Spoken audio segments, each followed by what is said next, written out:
Hello and welcome to the Freedom Anarchist News Review. Tonight with me I have Rob and Mike. Hello, Rob and Mike. Yeah. And we will be talking about drugs, technology, conspiracy theories, that weird orange chap who seems to be the dovetail of all three of them, the big deal with US and UK AI, the recent meltdown of your party, which has been, I mean, for anarchists, it's been a fascinating little popcorn moment. Uh, there have been revolts and strikes in France, Italy, and Ecuador, and we will finish off by talking about the I think pretty successful London Book Fair and also the Dorset Book Fair, which Rob was at. So, starting off with paracetamol and pregnancy, aka the collapse of science-led medicine, uh, the use of conspiracy theory, and how technology interacts with capital. Obviously, we as anarchists we have a fairly extensive critique of how technology and capital intertwine, and I think the turn towards conspiracy thinking and towards kind of the blaming of vaccines, etc., for in this particular case autism by Donald Trump come about. But Mike, what are your initial thoughts on the subject? Feel like it was a starter for 10, that one. Yeah, no, I mean, I think there's been a lot of coverage in the last few days, weeks, even months. Obviously, since RFK Jr. was announced as the pick for the health secretary job, that this was going to be a thing. This was going to be a thing. The anti-vax sentiment was going to be right at the heart of the Trump administration, but also unpicking that in terms of how powerful eugenics is within the MAGA movement, and as you say, within the tech bros as well. But I think there's different elements to it. I think there's the kind of classic, if you like, anti-vax sentiment that you've seen, emerge from the 90s and obviously coming out of the Wakefield MMR scandal and all that, and the actors that are around that. And I think then there's the tech bros who have a slightly different perspective on eugenics, although it overlaps to some degree. If you look at someone like Peter Thiel, for instance, who's talking about transhumanism and the idea of, immortality and the idea of, technological transformation, that's a slightly different set of ideas. Musk is somewhere across that, where Musk talks a lot about, the need to breed. He doesn't use the phrase explicitly breed superior genes, but that's what he means when he talks about his breeding program and so on and so forth. So lots of different eugenicist ideas floating around, which have crystallized in this. And I think one of the things that comes out of this is, clearly within this kind of vernacular eugenics that you get, eugenics being vernacular in its very nature, in this is basically just a lot of anti-disability sentiments, a lot of anti-chronic condition sentiment, naturally enough, given the perspectives of the people putting it out there. And essentially, full-blown eugenics as used to exist back in the day. But I think what is actually quite significant is Trump doesn't care about any of this stuff. Trump doesn't care. He's a charlatan. He's not bothered. The issue is his backers care about this stuff. Therefore, he cares about this stuff. And so I think the issue here is what you're really seeing in a nutshell. And the way I tried to sum it up for a mate of mine was you're seeing some of the richest, most powerful people in history who have some ideas that frankly completely antithetical to any idea of scientific method. And they're able just to pump them into your head because that's the virtue of being rich in this society and blah.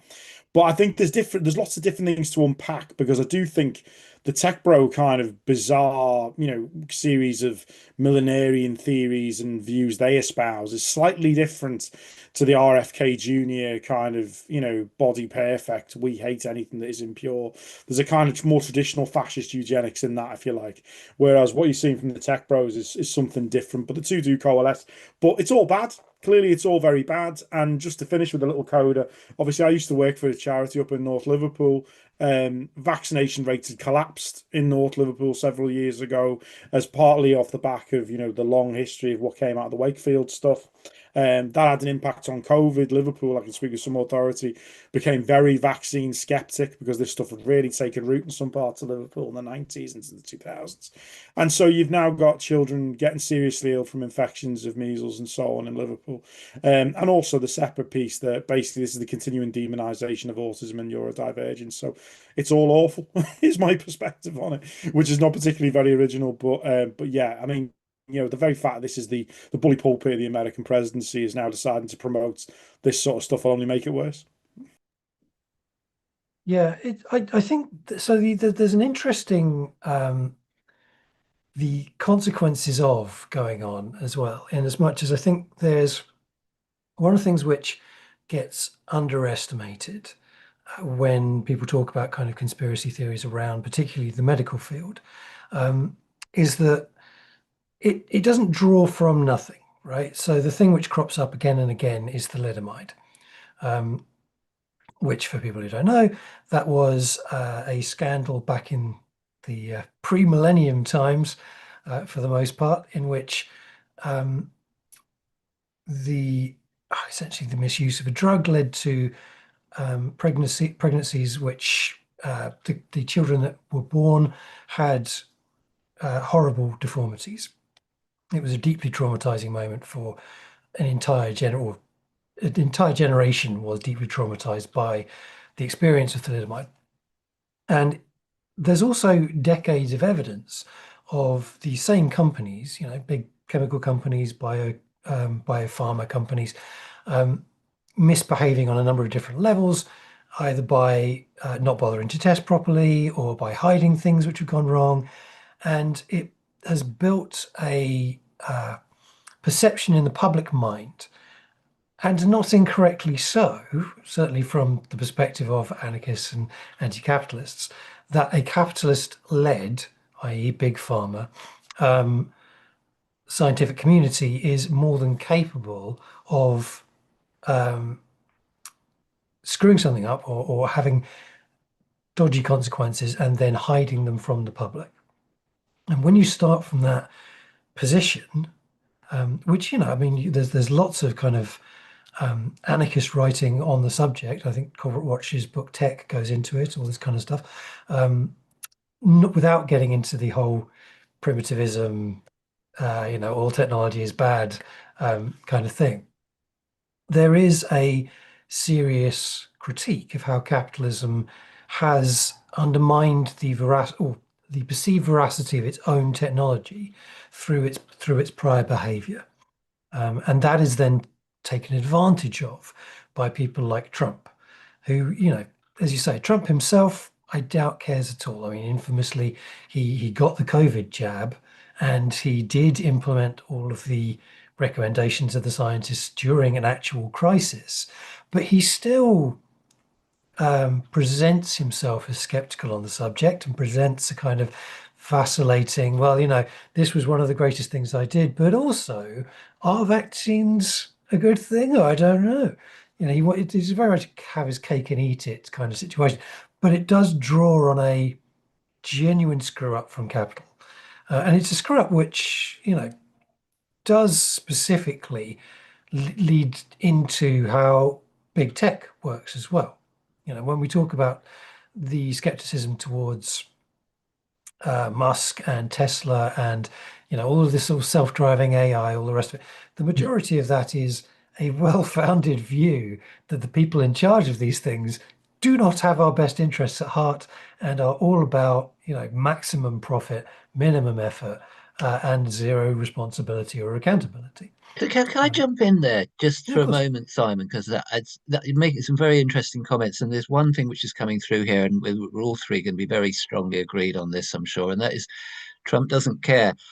Trump's very much out of his depth, really, with all of this, isn't he? I mean, when I knew that I was coming on, I don't take much interest in what Trump says, but when knew I was coming on here tonight, I thought I'd just try and check him out. And when he was talking from some sort of script, and he was losing himself all the time. He obviously didn't know what he was talking about, and he obviously knew he didn't know what he was talking about. So who's driving this monkey? Well, and if you follow the money, I don't. This is what I don't get about this whole thing. Really, is I can't see how big pharma's going to make any money out of all of this sort of business which is going on, and I can't see where that the financial motivation is behind this drive for people to not have vaccines and all the rest of it. I'm probably being a bit daft and all the rest, but I just don't get it. Can I jump in there just for a second, just come in on that? I mean, so like, funnily enough, one thing I always talk about a lot is, if we go back to the kind of origins of modern socialism and the debate between, socialism and social Darwinism in the 19th century and all this sort of stuff. this kind of debate's always been there going through, and there's always been vernacular ideas around this debate. And to your point there, Rob, about who's going to make money off of, killing the vaccines off and so on.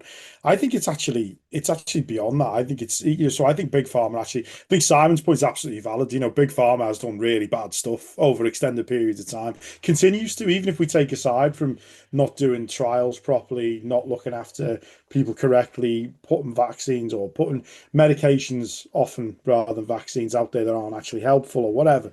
All that stuff, even if we just think about cost, the way Big Pharma exploits people or denies people treatments because of cost. Lots of bad things to say about Big Pharma. Having said that, I think the issue is, I agree with you, Rob. I don't think it's really, I actually think it's not about money. I think the issue here is, this is one of those things where actually Big Pharma is as worried about this as anybody, because in this case, it is being driven by people who are, I think, and I'm not an expert on this area, but I think it's being driven primarily by a group of people who are extraordinarily wealthy and powerful, who have an interest in a really kind of vernacularized idea of the perfectibility of the human, which they see any form of they see essentially as the old social Darwinist argument: you shouldn't interfere with natural selection, right? That's their issue, right? So the Peter Thiels of this world, the Elon Musks of this world, massive backers of Donald Trump, you don't interfere with that process. More Musk than Thiel, actually, because Thiel's actually interested in going beyond nature. Thiel's thing is we need to technologically augment ourselves, pump ourselves full of whatever drugs we want in order to be better. And whereas Musk is like, the more classic eugenicist of don't interfere with natural selection. So I think it's actually, in a weird way, it's the hobby horses. It's a mix of the hobby horses are very, very rich and actually really strangely minded people in terms of where they're coming from. And some of it's very classic 19th century, early 20th century crap, basically, pardon the expression, was being rebranded. And then the second piece is also this stuff around that you've seen actually come out of, and this comes to Si's point, really. This stuff that comes out in the 90s, the legacy of Wakefield, that stuff, the impact of it, I always look at it, and I used to teach course in science and society, and I think one of the things you see is how much damage the credibility of science scandals do. And obviously MMR was massive, but also BSE in the UK and various other things. And so that is a separate piece, but it's something that I think this has got grafted onto, and I think people have been able to, leverage the anti-science sentiment, if you like, that comes from that, in my view. But I agree with you, Rob. I don't think anyone's going to make money off this necessarily. I think this is rich people who've already got money pushing an agenda that is very rooted in sort of neo-Victorian, right-wing politics. Yeah, so I mean, they have to make this sort of popularist in some sort of a way. It's interesting, Simon, that you draw the link to thalidomide, and you had to explain what that was. I think I think I don't think that that's necessarily a driving force behind this, and I think probably this is an effort to sort of popularize this sort of a thing, perhaps for eugenics reasons. I don't know about that. Yeah, maybe. Um, So I think there's actually there is a book which I have not read, but which has been getting pushed around recently because it's by Stuart Home, and he's obviously a very famous figure in certainly our circles, called Fascist Yoga, and this is specifically talking about grifters, occultists, white supremacists, and the new order in wellness. And I think that, like, Home is obviously always an interesting writer, but specifically very timely because RFK Jr., I think, as the health secretary in the US, has kind of epitomized sort of what Mike's talking about. But I'd slightly disagree. I would say that there is a much more modern interpretation of an older format, if you like, where kind of that obsession with purity of body, I suppose, has also kind of mixed with what used to be a quite left-wing sort of new age hippiedom, where the skepticism that had for big medical and all the rest of it has kind of fused with the purity politics of fascism and white supremacy to create this particularly virulent version of both, which RFK Jr. kind of manifests in policy terms by essentially instructing the health bodies of the US to rewrite their own policy documents without reference to prior medical knowledge to a great degree. And then Trump obviously just kind of repeats it because it's politically useful for him to do so. But it comes across strongly as kind of there is an ideological thread which I sorry to say perhaps the left has occasionally encouraged in years prior, that has kind of led to this what we have now, this kind of big globule of skepticism of medicine that goes beyond reasonable critique, beyond technical critique or political economic critique, and goes into the zone of conspiracy theories. Mm. I think for my part, just to come in, I actually don't disagree with you at all. So I think the point you make, obviously the fascist yoga book and some of the wellness industry, I absolutely, yeah, there is something new as well. At the same time, I think there's the old and the new coming together, so I think it's remodulated. Just on the eugenics piece, I think it's an interesting conversation in the UK versus the US. In the US, actually, people are talking quite openly about eugenics. Some of the likes of Thiel is not shy about his views. Musk is not shy about his views. RFK Jr. has attended a number of eugenics conferences, so they're not shy about saying overtly, that this is what they're trying to do. RFK Jr. Is proposing a national autism database. And the argument that I mean, one of his famous quotes is, "You never see anyone with autism who's over 70. It's an invented illness, basically." That's something that he says on a regular basis, and what it needs to be is eliminated. And of course, that's about rubbish, clearly. But it does it comes back to your point as well, Si, about this issue around the wellness industry and how that's been, blossomed, but also derived from a sort of, as you say, something that was once progressive, this kind of lefty hippie-ish notion that, actually there's different ways we could be in harmony with nature and so on. And then you see that also, if we go back to Bookchin versus the deep ecologists, you can see that in the conflict between the social ecologists and the deep ecologists, in terms of, ecology about being in harmony with nature and technology versus ecology being some sort of potentially proto something else that could be quite dangerous. So yeah, we've seen it even within our own traditions, these sorts of debates coming up. Yeah, definitely. And it's something which obviously, when we are doing our political jobs correctly, there is a strong critique to be made of how capitalism interacts with technology, the ways in which for hundreds, well, thousands of years, essentially, women have not had, there are wide swathes of medical practice which are based solely on the male body. I mean, infamously, it was only a few years ago that they started using in safety tests for cars test dummies which were the size and shape of an actual woman, rather than just a slightly smaller man or just another man. And this has obviously huge impacts on women's health. Again, how the medical system has dealt with Black people in the US, and obviously the US medical system and its research impacts all over the world, even not taking into account the rest of the West's similar approach.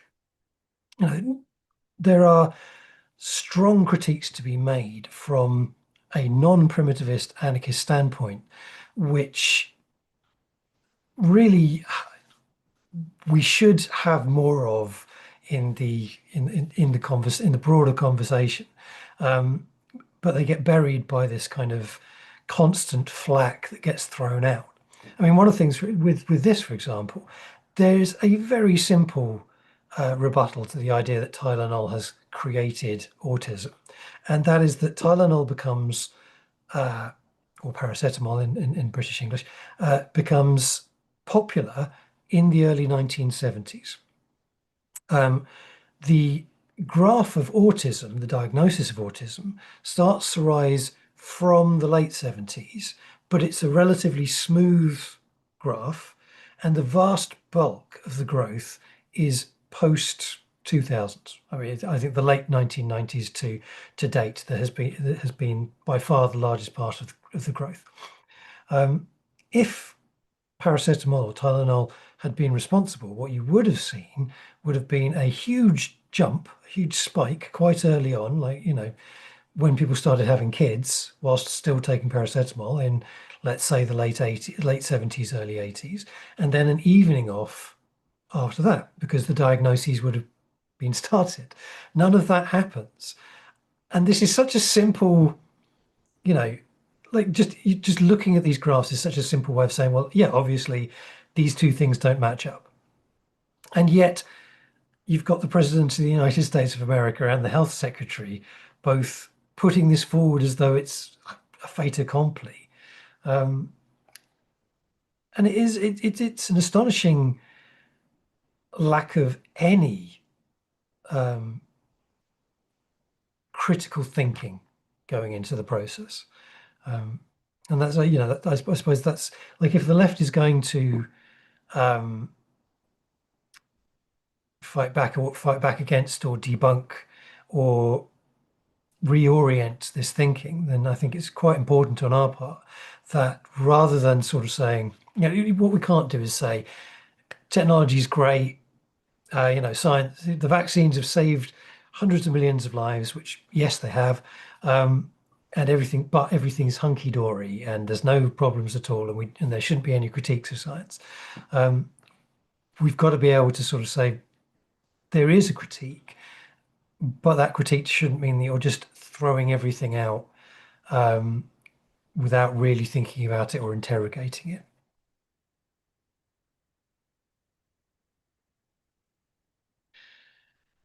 Right, on to a similar topic, which is the huge, or relatively, it's big for Britain, 145 billion quids worth of AI investment from the US, which has been promised. It's been presented by Keir Starmer as a huge victory for Britain UK PLC.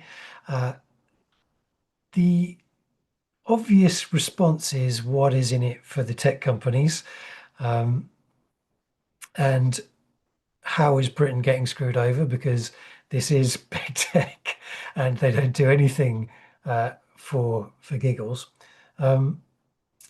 What are folks' thoughts on where is the money? What's the deal that's being made? The real deal that's being made? Could either of you two give me some background to this, because I don't know anything about the issue?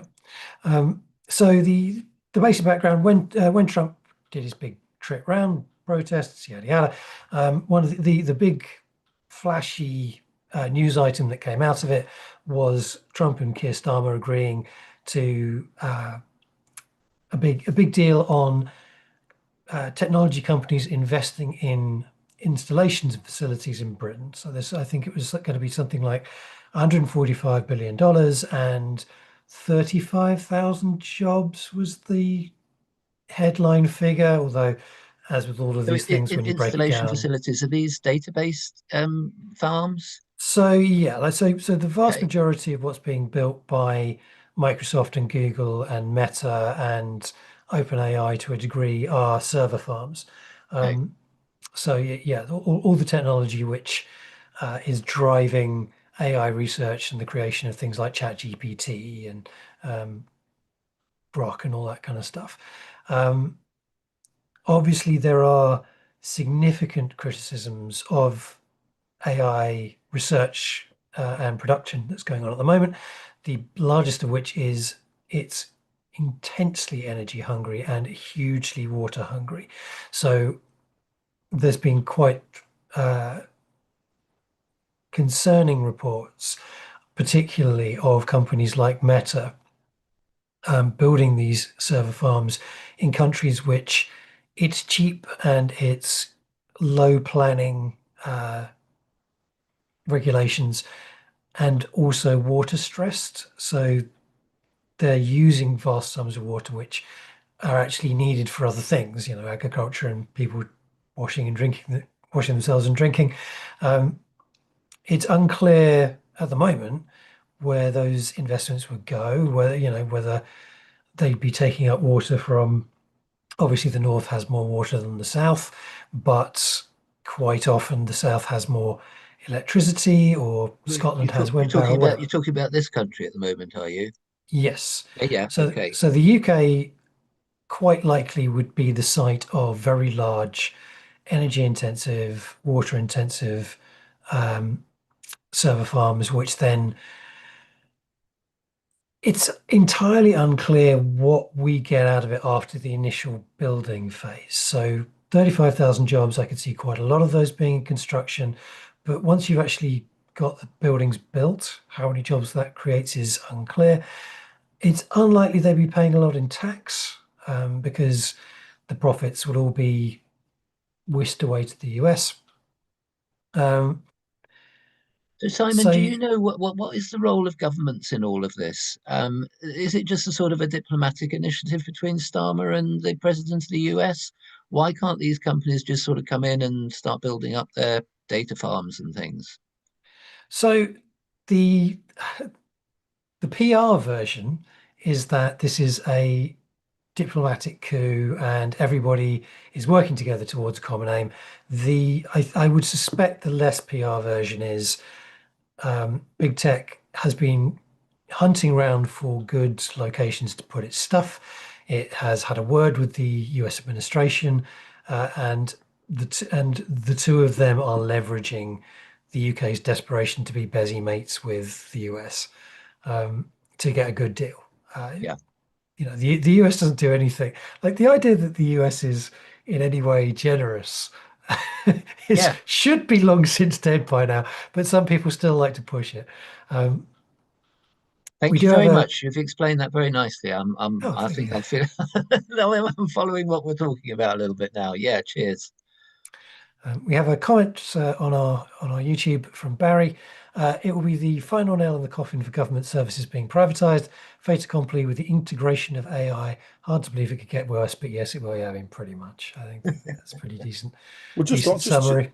if I can jump off on that, it's just really interesting. A lot of the headline stuff is obviously around exactly what you just talked about: the building of the data centers, the fact that Nvidia, the chip manufacturer, is going to invest a lot in the UK, Microsoft are going to invest so much, Google a bit, and obviously a lot of this is underpinned by a big private equity thing from Blackstone, huge, asset management organization. But if you look at the micro of it all and what's happening around it at the same time. So Palantir, Peter Thiel of the Last Story fame, his company is obviously very involved with doing stuff with the health service at the moment in the UK, also MOD. But one really interesting story that I found actually last week is they're also doing a deal with Coventry Council over providing AI. Palantir are going to provide AI services for their social care to enable their Who's doing social. that? So Palantir, the Who? US-based tech firm, Peter Okay, Thiel's firm, are doing a deal with Coventry Council, right. as well as the Ministry of Defence and the Department of Health. They're doing a deal with Coventry Council to help them with their decision making over social care. And so there's the point in the commentators Barry's making just then, privatization of public services. Yeah, even taking, potentially with agentic AI, getting into the space where taking human decisions out of major chains is the big risk ultimately. And I think when we pull out to the macro of the big picture of why here, why now, obviously Britain is incredibly weak geopolitically compared to where it was even 10 or 15 years ago. I mean, obviously it's been weak since Suez, but it's much weaker since Brexit. And it's in a situation where it needs whatever scraps it can find for Starmer's growth agenda, which doesn't seem to have anything underpinning it whatsoever. But also AI regulation in the UK is considerably more lax than it is in the EU. So the EU has passed an Artificial Intelligence Act, which clearly the UK has tried to dock into to some degree, but nonetheless provides a framework for much greater regulation of these technologies. There is an emphasis within the EU on security implications of these technologies as well.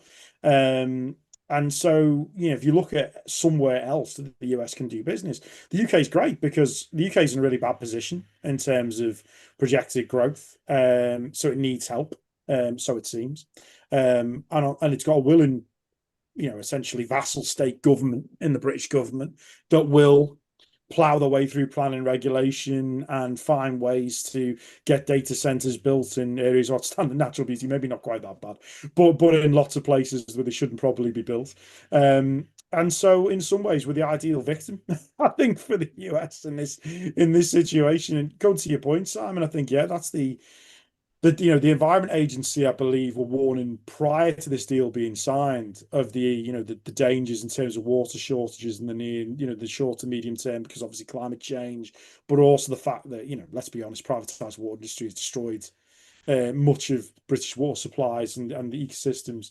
And now to add in a huge amount of data centers into that mix. And Starmer's solution to that is more magic beans. Well, we need these modular nuclear reactors that will power all this.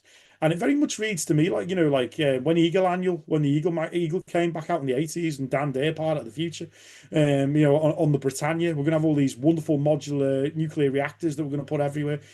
Are we? How is any of this going to happen? So, it very much just sounds like, again, magic beans, being sold stuff to the UK government that they don't understand, they don't really care about because they can say that it's a big success. But ultimately, as you say, Si, what the economic benefit will actually come out of it in the long term is difficult to say. But in the short term, we can definitely say there's going to be some major environmental downsides to this at the very least, I would have thought. And we have another comment from No Doubt. Blackstone is also now the single biggest student accommodations landlord in the UK, I believe, after buying IQ student housing off of Goldman Sachs. And this highlights a important point, I think, that there is broadly a nexus of massive investment companies and these big tech firms who do tend to work together towards quite similar ends. Palantir is very famously a massive surveillance company. So it's going to be doing a lot of the facial recognition AI in the cameras that should be watching us all the time in the next while. And Blackstone is heavily invested in companies like Palantir. It's one of the things I think that we should be aware of on the grand scale, on the scale of the great game, is that the US regards us as its sphere of influence in a colonial sense, not really in a like it does. Obviously, it doesn't look on us as a peer, but I think Britain likes to think of itself as at least a beloved underling, Igor to the Frankenstein of the US. And the US doesn't think of us in that way at all. We're Ireland more than we are any country that we would have any respect for. And the way in which big tech is moving into every aspect of our lives is a colonial project. It's extracting wealth passively from the UK to the US. And the most clever thing about it, obviously, is that unlike when you have jackbooted troops walking into the town square or walking onto your farm and physically taking money and goods, big tech does it all in the ether, right? Like you pay with your credit card and that money just kind of squirrels away somewhere. And you just never see it again. But that money is going out of Britain and into the US, and specifically into US billionaires' pockets. Obviously, it's not going into the pockets of poor Americans, but the upper class of the US, we are their colonial project. That's what we boil down to for them. Got my hobby horse there as well. Simon mentioned this a few times, but and of course, just to illustrate that in a more classic sense, let's not forget the US has apparently just banged a load of nuclear weapons into Lakenheath Base in East Anglia again very recently in the last few months, with no public debate whatsoever in Britain other than one outraged article in the Guardian and the regular CND protest at the front gate. So yeah, that was happening as Starmer was sat up having his audience with his imperial master at Turnberry. So absolutely, absolutely. I think the interesting thing about Trump, though, as you say, the tech stuff is difficult for people to process, and obviously the relationship with private equity is difficult for people to process because it's so intangible, but it's also so multifarious. I didn't know about Blackstone's role in commercial property. I've just Googled it literally now, and there's a lot of stuff you can find. But when you see Starmer literally summoned to an audience at a golf club that Trump owns up in Scotland, or JD Vance goes to the Cotswolds or just takes over the Cotswolds, what you're seeing, I think, from this administration is a gaucheness, which is very Trump, but a gaucheness that previous American overlords have steered clear of. Because, obviously, the great way to get your vassal to behave themselves and be supportive is to make them feel good about themselves, right? So, JFK was great at this, charming us and all the rest of it, and making Howard Macmillan feel like, that Britain was Greece to America's Rome and all this sort of stuff. And successive American presidents have cultivated that British vanity. Trump doesn't care. He doesn't care in the slightest. And so what you're actually seeing really is the American colonial relationship with Britain, red in tooth and claw, if you like. So, yeah, we'll stick nukes in your backyard. Yeah, we'll put data farms in your countryside. Yeah, we'll knacker your water supply because we're going to need it for the data farms, etc. And what you have instead is this kind of blissfully incompetent, over-promoted middle management and Keir Starmer smiling vacantly at the cameras, thinking he's won. So yeah. Which leads us quite succinctly to the Your Party meltdown. Speaking of incompetence, although they seem to be doing, we're in a period of rapprochement. Whether that will last or not, who knows? But for the general summary, last week, a day after the last week's show, in which we were saying it was looking quite likely that your party was not going to get along very well in the long term.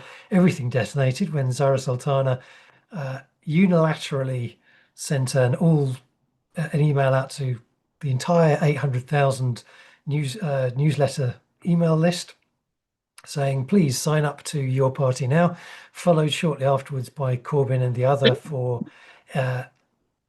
MPs saying, actually, this isn't from us and we're going to be taking legal advice. There is now a formal sign up, and apparently the Zara Sultana version is just going to be ported over to that one.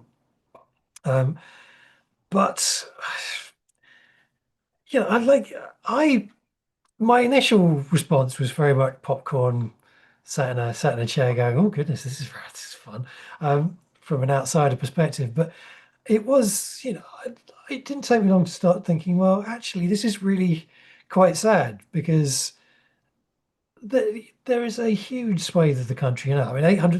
Let's say 750,000 people, because 50,000 will be rubbernecking and not particularly interested in left-wing politics. But let's say 750,000 people signed up to that email. They did it because they genuinely are lacking any kind of feeling. They are left-wing, but they lack anything which allows them to enact those politics. And this was a chance for them to do that. And it got screwed up by, it seems, the egos of a half dozen MPs. Which, from an anarchist perspective is like, hierarchy, leaning too hard on the figures of authority, that does tend to open you up to that kind of shenanigan. But,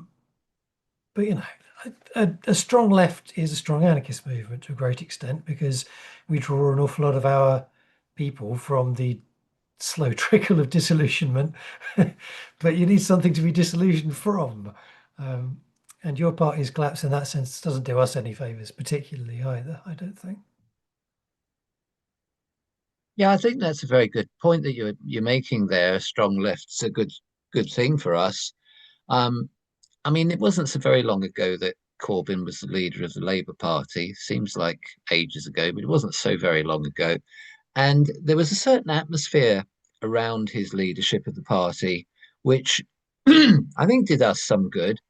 I remember David Graeber when he was still alive, bless him, and he was interacting with that old situation, not so much directly with Corbyn. What was it, McDonnell? It was McDonnell, wasn't it? The shadow economics chappy.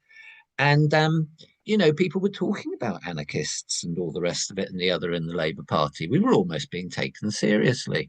I think they were hoping that we might go and vote for them. And Some did.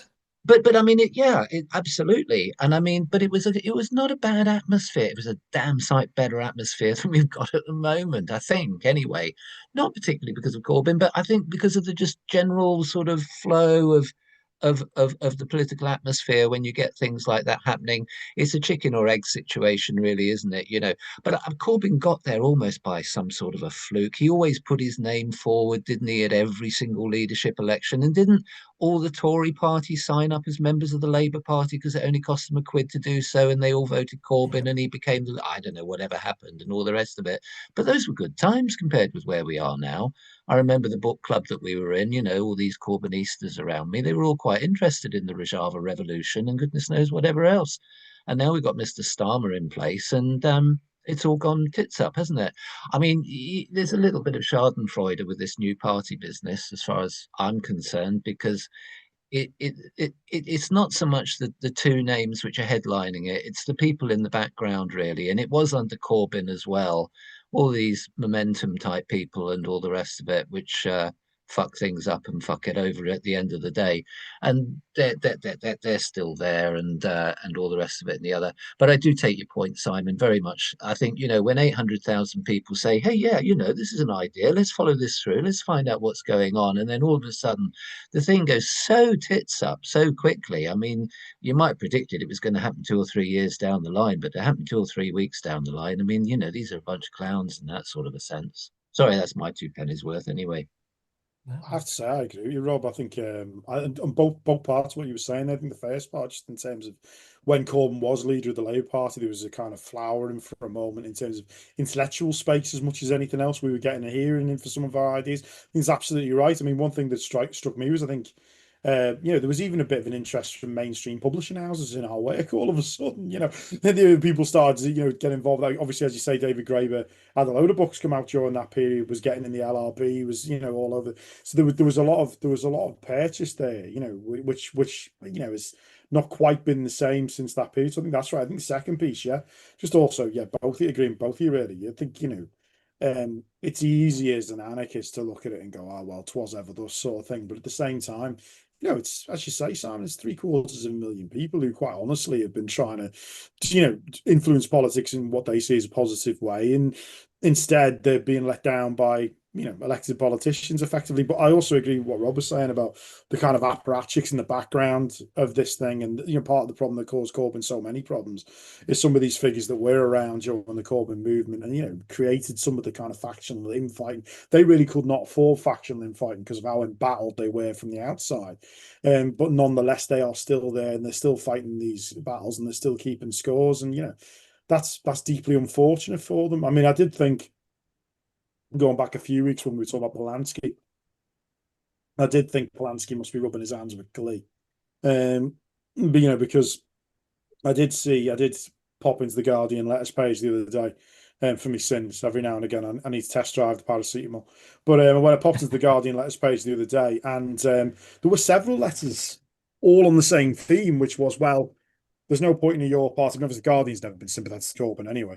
There's no point in your party because actually the actual left wing party is the Greens and has been for some time and all that. I'm thinking, people used to say, "Oh, the Lib Dems 20 years ago." Be careful what you say.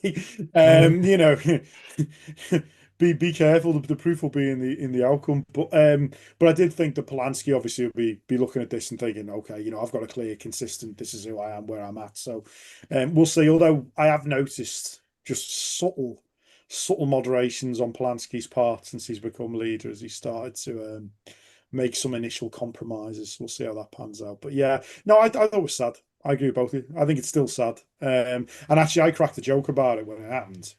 My wife's a libertarian Marxist, so as I keep saying, we're an argument for socialist pluralism in this house. But she quite rightly was espousing the second view, which is, yeah, this is actually just sad. It's not funny. It is sad. It's not great. This is that. I think it's an initial bit of humour is very understandable. Certainly, I indulge in it, so I can't be too judgmental. We also have another comment. So it's also a bit like Scotland. All the grassroots meetings and imagining how it was going to be dissipated rapidly after the referendum fell flat. Also very true. I mean, I suppose that's the flip side of these kinds of projects. one of the critiques I did have of Corbynism, of the Corbyn project, from quite early on, was the fear that drawing so many people into an activist project destined to fail tends to have the possibility that people just lose faith and leave and don't move on to any other politic when it all breaks down. So whether or not it is a positive thing overall, because obviously Corbynism drew an awful lot of energy which could have gone somewhere else. There is no guarantee it would, but the possibility was there, and then let it down, and then it just kind of disappears. I think it's a difficult one to judge whether it would or wouldn't be better. You can kind of do 20/20 hindsight and all the rest of it. It's possible that Corbynist Labour forestalled the growth or emergence of something else through depressing and alienating people towards the end of its period. It's possible nothing would have happened at all. See, it's very interesting what you're saying there, Simon, because I think you're almost segueing into the next part of the agenda that we've got this evening with what's been kicking off in France and Italy and Ecuador. And this is the thing, as I said earlier on, I think Corbyn became leader of the Labour Party. It was almost by chance. It was almost a fluke. And this new party that's come up has suddenly appeared out of social media, almost out of nowhere. The social movements which are most successful are those which have got a history behind them and have been built up over a long period of time. And we mean a long period of time. We mean decades, not weeks or months or whatever. And I think that's part of the reason why some of these things flare up and then flare down again so quickly. You're quite right. This does lead us into our various very smooth. Various stories. So we have France revolts, but to what end? This is by our very own punk academic. The Alliance of Unions, which called the 18th of September strikes, has issued an ultimatum, but Bloc too, I apologise to any French people, want more than concessions. This is there's a great degree with France, obviously, particularly, and indeed the entire kind of south of Europe as well, where we kind of look at them with slightly jealous eyes, perhaps, with their ability to just get out on the street and confront and, in some cases, pull down the leaderships of their various countries. France obviously has been, I think there's been an ongoing low-level revolt in France since probably before the Yellow Jackets. And this is kind of the latest example of that, with obviously the French Parliament being in absolute disarray. Mike, what's your general thoughts on the matter? No, I agree with that. I mean, I think there has been a low-level revolt in France for a long period of time. But if you go back to the Gilets jaunes, this is not to be too trite about it, but this is the kind of flip side of Macronism, isn't it? You're in a situation where you've got a politics which was branded in a particular way when Macron came into prominence, but really was a reactive politics. It was a politics that was very much trying to preserve the neoliberal order and face down Le Pen, and that was the positive element, was facing down the fascist, right? That was the positive element, insofar as that was a positive element, and obviously that is a positive element. We don't want fascists around, but at the same time, there was clearly storing up problems for the future, because this was a bankrupt ideology. Nobody in France, apart from a very small sliver of the population, was particularly keen on this as a positive program. And so, yeah, it's been bubbling under right the way through his presidency, really. And it's manifested in different ways and from different parts of the political spectrum. So the Gilets jaunes political makeup obviously was more ambiguous, and it depended where you were in the country as well, actually. I spent quite a fair bit of time in the south, and obviously it was quite a different makeup there than it was in some other parts of the country. And then you had the pension revolt a couple of years ago, and now obviously you've got Bloc too.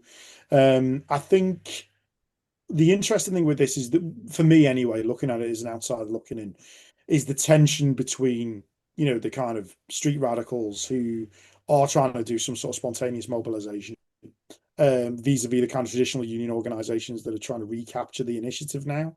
Now, to be fair to the unions and to the mainstream kind of, political apparatus, they, they have, the mobilizations on the 18th were bigger than the mobilizations on the 10th that were called by Bloc on Two. There's lots of reasons for that. Partly because of the fact that obviously the day was a better fit for a lot of people. Wednesday's not a good day to mobilize in France. But also they had a lot more structure behind them and so on and so forth. So that, you do see the benefit of that. Having said that, there was a sense, I think, amongst the unions and the inter-union alliance that they'd missed the boat a little bit. The train was leaving the station, they needed to get on it. And when you see what people on the ground are saying, in terms of we don't want to, I think it said it in the article, one activist on the street said, one Bloc on Two activist said, we don't want concessions. We just want the government to fall. That's what we want. We're not going to negotiate, we're going to impose our demands. And so you can see that as ever, as we've seen, to quote Disney, it's a tale as old as time. You can see the radical energies trying to be channeled by the government and by the established union apparatus into a negotiation. That's failed today. I don't know if anyone's seen the latest. So the unions were negotiating with Cornu. That's failed today. And obviously the 24th was the ultimatum. So the bluff has been called. There's going to be more strikes at the start of October. It'd be interesting to see where it escalates to and whether it gets into becoming a proper ungovernable, serious uprising, because thus far the police repression on the 10th was very significant, but it was less effective on the 18th, just partly because of the scale of the mobilization. If the scale of mobilization grows, then I think you can start to seriously consider that there might be some trouble in store for the regime. But we're still watching brief on that one. I think going back to something that we were talking about in the context of the Corbyn story, Vincent Bevins, folk gnome, wrote a book called The Jakarta Method recently, which I'm a big fan of. He's not from our tradition, but he is from a socialist tradition. He also did a book called If We Burn, which was about the 2010s and the social movements of the 2010s, and he calls it the missing revolution. And it's kind of classic sort of state socialist argument against what happened in the Occupy movement and so on, saying that this didn't have structure to actually affect anything. Well, that's the acid test of what's happening here as well. The acid test is, will this actually carry through into something, or will it not? And I think that's really what we're waiting to see. But I think there's real momentum here. I actually do think there's real momentum here. Yeah, it's interesting because you're talking about these things that flare up in France and the history of them and going back and all the rest of it. And the other, well, back in 1996-7, when we set up A-Info and Freedom Press set up A-Info, we covered one of these things, and it blew up over a couple of weeks. We documented it all. It's all in the Raven. The one about 1968, I forget which edition of it was. So that's how far that one goes back, and it goes back to 68 as well. The thing about France, and I mean, we're talking about France and Italy and Ecuador, and they're actually very different and very similar in some interesting ways. What seems to always happen in France is that you get these social movements which have great big debates, and the trade unionists tend to sort of try to push them away a little bit, and they don't want to have too much to do with them. And one of the most interesting ones, which you just mentioned there, the Gilets jaunes and the yellow vests, and I was involved in translating a book about the yellow vests about 3 or 4 years ago. And one very interesting thing, which I think is rather pertinent to our UK audience at the moment, there's a bunch of people around in this country at the moment who are painting red and white roundabouts all over the place. The yellow vests use the roundabouts in France as meeting places for democracy. And for every Sunday morning, what you did is you just went down to your local roundabout and you found out who was there and you started chatting with them about democracy and all the rest of it and the other. You didn't just paint a flag and then run away. You actually stood there and talked about it. The police tried to break them up a bit. And out of these, they actually had some citizens' assemblies, which were starting to grow and starting to get going. And the Yellow Vest movement was looking really very promising. And then, of course, along came COVID. And that's what knocked it off course. Who knows what would have happened if COVID hadn't sort of come along at that time. It was actually taken over by the anti-vaxxers, unfortunately, a few years ago, and that's what's happened to it. With regard to Bloc on Two at the moment, well, which way is it going to go?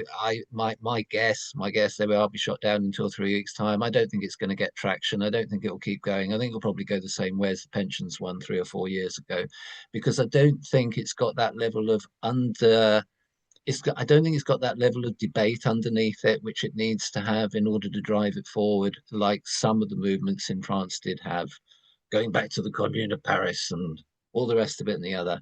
But we could do with something like that in this country as well, I suppose. But there you go. We won't get that one. And just one little Well, plug for Freedom Press Publications. Great shout for the Raven. The other thing is, if anyone's ever seen it, I think it's on PDF on Libcom or somewhere, maybe on our own website. But there's a cracking edition of Anarchy on May 68 from the period as well. So there's really, really good edition of Anarchy, which I think has got something from Cohn-Bendit in there as well. You know, various people who are actually, so really good edition of Anarchy from then as well.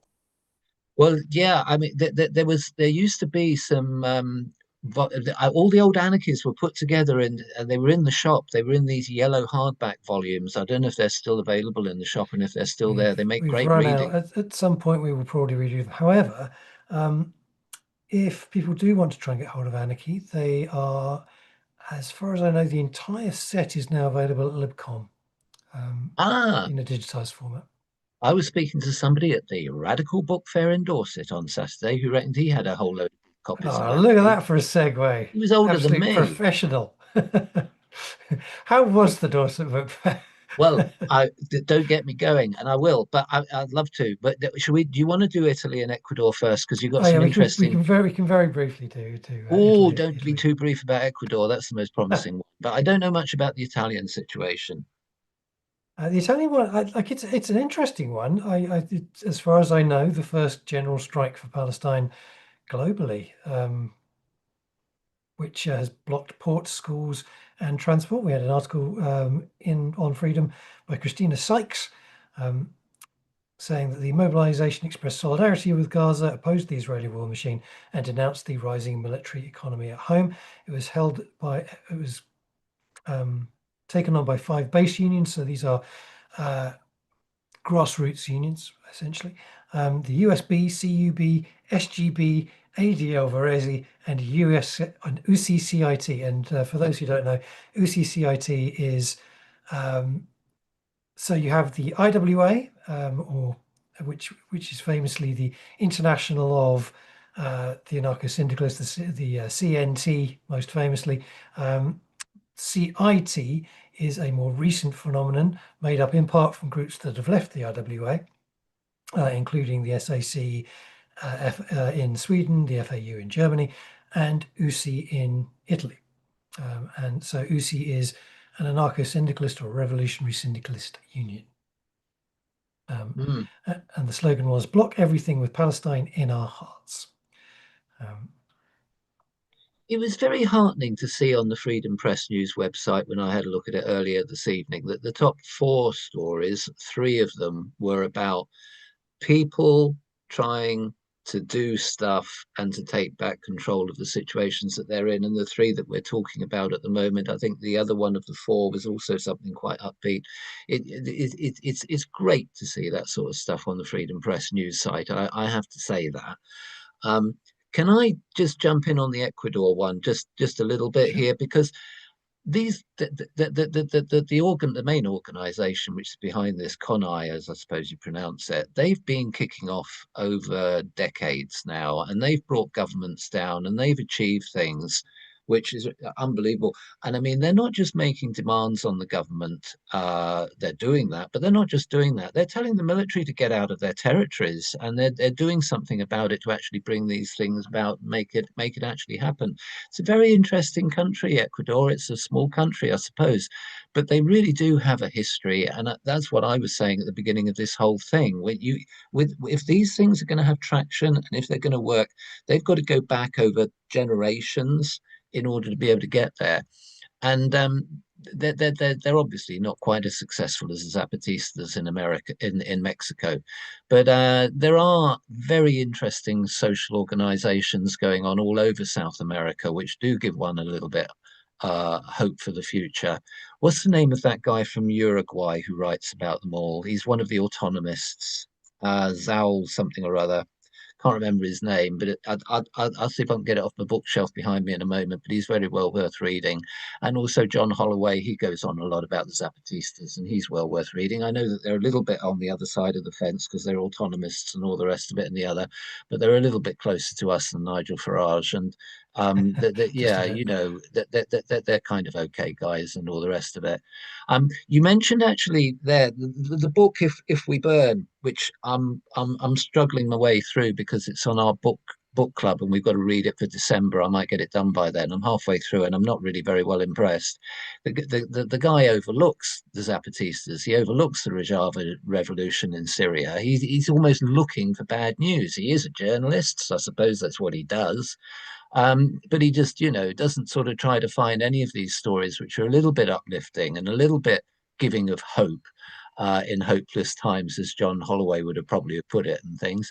And there's stories out there like that, and it's great to see Freedom News actually finding them and promoting them and putting them up on the website and stuff. And just to your point, Rob, I agree with you actually about If We Burn. I'm not as keen on If We Burn as I am on Jakarta Method. Is actually a really good piece of documentary history. I think If We Burn, I suspect, although I don't know, that it's a political lack of sympathy is the issue. So as you say, I think the things that are in there are cherry picked. So I totally agree with that. I was kind of playing devil's advocate before, but yeah, no, I agree. It's great because like the funny thing was I was doing the France stuff and obviously wasn't aware of the other stuff that was going to come out. And it was just brilliant to see a panoply all together. It's really cool. It was absolutely. Yeah, I agree. It's been like one of Freedom's best weeks in the last while, I think, articles wise. The other one which you were hinting at was anti-corruption riots in Manila, which is again by Christina Sykes, who has been doing some great work writing this stuff up. And it was mass protest turned violent after altercations with a police barricade, leading to widespread riots. And this is in several cases, I think, you know, it's always worth bearing in mind that these things will usually start off with a peaceful protest, which is then radicalized by police intervention. And this is the case in several of these. The Manila case, it'll be interesting to see whether, because it's a youth protest that became violent after a police intervention, these things often, as we know, get very fraught very quickly, but then burn out very quickly as well. So we'll have to see, I guess, whether this will continue onwards or not.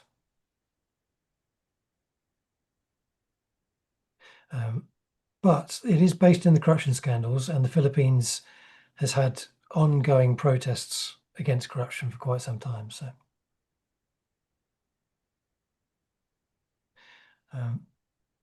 okay, which does lead us on to optimism is a political stance. Very true. Here. Does lead us on to optimistic book fairs. So, how was Dorset? I was down in London, so I was not able to. Well, it was such a bummer, really, that we had both on at the same day, isn't it? Because there's a lot of people down at the Radical Book Fair in Dorset who like going up to London. You'll know Peregrine and some of the other characters who like going up there. And I used to like going up there years ago. So they were at the same day, and that's how it was, and that's how it worked out. Can I just sort of ask actually about the London Anarchist Book Fair in order to start off with? Because I was reading these reports on Signal that somebody was patting people down and searching handbags or something as you were all going in and out and the other. Now, who were these people? Was it some sort of security group or was it the police? I mean, what was going on? This was a whole mini saga. The book fair organisers, I really feel for them because a couple of days before the event, they were informed, not the main drag, but number 26, which was the event venue, was going to have bag searches and ID checks, which, you know, anarchists are not tremendous fans of at the best of times, let alone at their own book fair at the end of a long day when maybe a few people had a couple. In the end, it seems like it was absolutely fine. There was no problem going in and out of the main tunnel. And I think quite sensibly, the large number of very large security guys who were there were a bit more low key about the whole thing. So they did do some bad checks. As far as I know, they weren't overly aggressive with ID or anything like that. So in the end, everyone had a good time. It wasn't a problem. But yeah, the book fair organizers had a bit of a panic about the whole thing. It's one of these ones where you do end up wondering, was that to do with the United Kingdom march and the organizers being a bit like, if the wrong people show up, we want to make sure that it's all secure? Was it because the cops called and were like, do you know who these people are? And you should put in X, Y, and Z security measure. Like, we've had several book fairs before now where similar has happened. Bishopsgate had a Right. similar thing where they panicked. There was a friction of panic shortly before the book fair, which seemed to come out of nowhere. So yeah, in the end it was fine, but there was a bit of a panic just beforehand. We had down in Bournemouth. There was a fascist march. Well, there was a presence at a hotel in Bournemouth going on the same day, and we were a bit concerned that some of them might come marching up the road to where we were. But as it turns out, there was really only a handful of them, and they were outnumbered by the Stand Up to Racism group from Dorset. And I think if they bothered to come all the way down to the part of town which we were in, where they really were, it's a part of town where they wouldn't have been very welcome, to be honest with you. They wouldn't have caused much trouble. So we had our book fair, and it was all very good. There's another little thing, and I don't want to make too much out of this because it might be a bit unfair, and you might not know the answer. But down at the book fair we have in Dorset, we had the Anarchist Communist Federation in there with a couple of characters who are very well known, and they've been in the anarchist movement for as long as I have, and that's a good little while now. And as I understand it, they're not welcome at the London Book Fair. Can you throw anything? Because I mean, these guys are comrades and the rest of it, and I just wonder why they're not welcome up there. Do you know anything about that? Do you know what I'm There, talking about? there is a saga to do with that. I think probably want to talk about off camera in as much as Okay, these are, the individuals involved aren't here to okay. um, So I just want to put put it their on best record here that perspectives. I personally, I don't believe that. If anybody wants to stop individuals going to book fairs and all the rest of it and the other, I suppose that's all cool and all the rest of it and the other. But if this has been an organisation that has been banned, I think this is something which is of serious worry. The Anarchist Communist Federation is not a couple of individuals; it's a federation. And to actually ban something which has got a big history and a big standing in the anarchist movement, I think it's bad news. And I'm not saying that because of you, you two guys. You probably don't know anything more about it than me. But I think it's worth something being said within the anarchist movement that I don't think that should be too very welcome. But down in Dorset, we had a great time on Saturday, and we had everything from radical rollerblades to hunt saboteurs, and lots of people came down from Bristol, and we'll all go up there on November the 1st, I hope, as well. And I came across a number of really good books, and I don't know what you've got in the bookshop, but I must talk about one which I think is just absolutely smashing, and that's called Worth Defending or something like that. And it's a couple of women who've been in Syria and come back to talk about the revolution and the implications that it should have for people like us here in the UK. Simon, do you know the book I'm talking about? Worth I don't. Defending? No, okay. I think it's been published by Comrades in Bristol. It's a good read, and there were some really good publications. There's some really good books being written and published, and all the rest of it and the other. I hate to finish on a bit of a downbeat, but we didn't sell a single freedom book. Wow. There's a bit. No, we do need to bring out some new ones. To be fair, I Well, think I think what's we've been a happened with bit our slow on it. stock is that we've sold the popular ones and we need to refresh them and all the rest of it. So I must make a trip up to London and try to sort that out because I know you have got some good publications and they're probably just not in our pile. We have this thing next to our stall where people are giving away stuff for free, which is possibly a little bit more popular.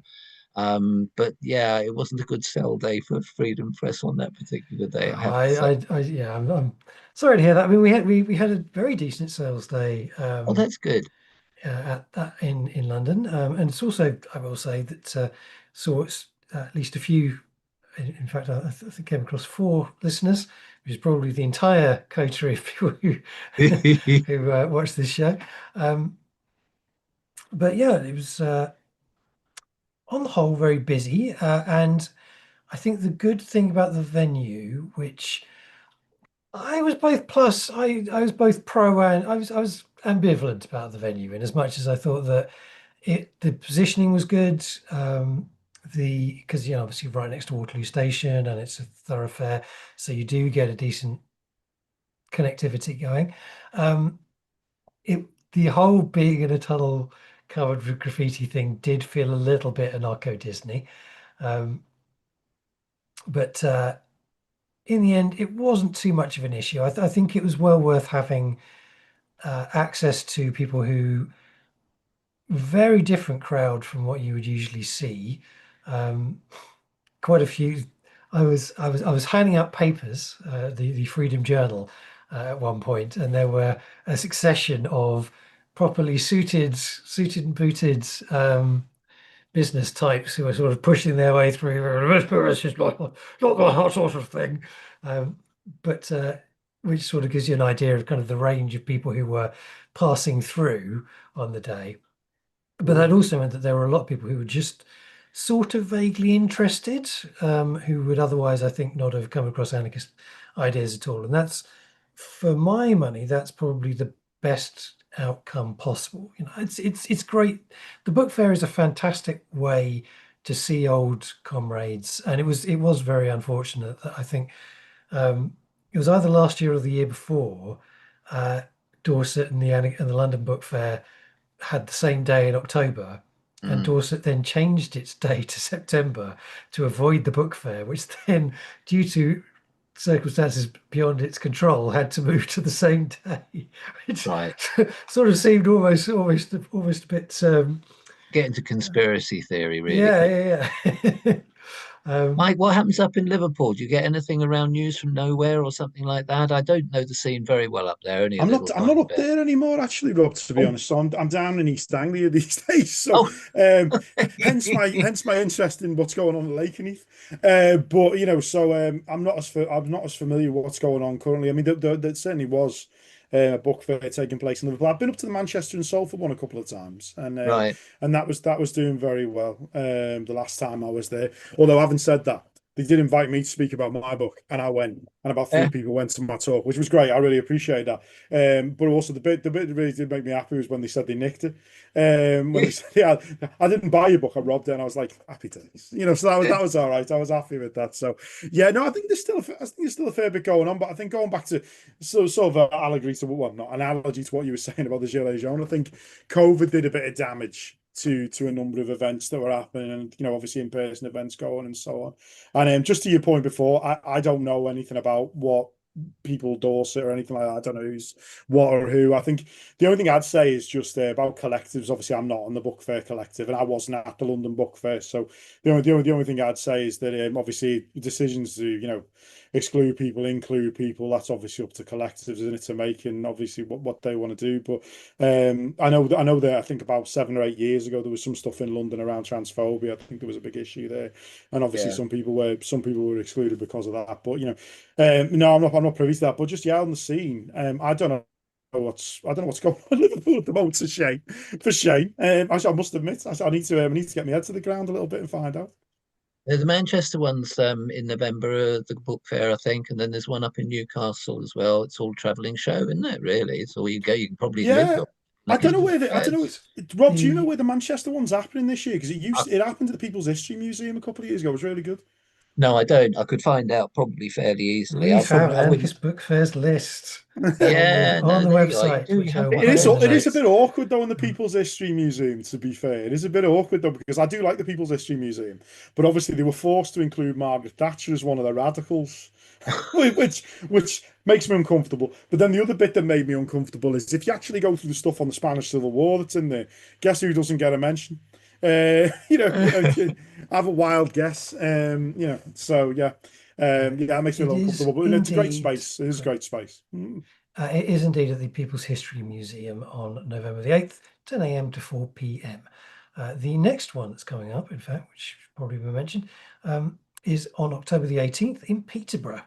There you go, a nice East Anglian one, which I will also be heading down to run the Freedom Stall. And that will be at the George Alcock Centre, which is just on the edge of Peterborough. You can get a bus up from the train station without too much of an issue. And that starts at 11 a.m. So well worth going to. That's close to me, that's all. Yeah. Well, I don't know whether I'll see you there, perhaps. And beyond that, so there is October the 18th in Peterborough, October the 26th in Sheffield, November 1st in Bristol, November 8th Manchester, November the 22nd in Swansea, and November the 22nd in Belfast. Be there or be square. I mean, you should be able to reach at least one of them if you are in the north, south, or indeed Northern Ireland. On which note, I think we have pretty much run out of stuff to talk about, and it has also been an hour and a quarter, which tends to be our limit for doing these sorts of things. Thank you very much, Mike and Rob, for a really great conversation, and we shall see all of you